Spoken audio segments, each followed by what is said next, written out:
เหม่อสูงโปรเมพี่น้องผู้รับถ่อมยินเฮาทั้งหมดทั้งเสียงขาเมื่อในเฮาสินแสเตมาแนะนำ4เมียวที่อย่าไปเฮ็ดค่ะ1อย่าปันเผยยืมเงินค่ะปออ่ำจะมีเงินเหลือเต้ๆปอโหลเจ้าเงินเต้ๆมากวยย้อนขึ้นอ่ำไรตีเหลือดไม่เย่าซุมตังมืดกือแถง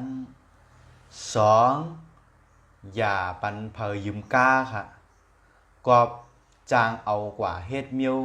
ผิดกฎหมายผิดหมายมีอ่ำนั้นตำก้นตายป่อเป็นคดีความป่อเป็นอุปติ3อย่ากำขามเพ้อ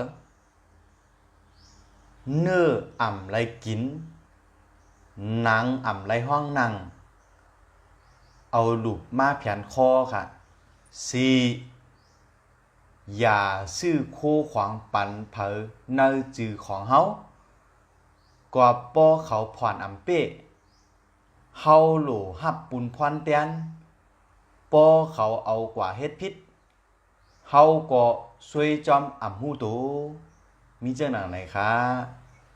เฮาสินแสเหมือสุงค้า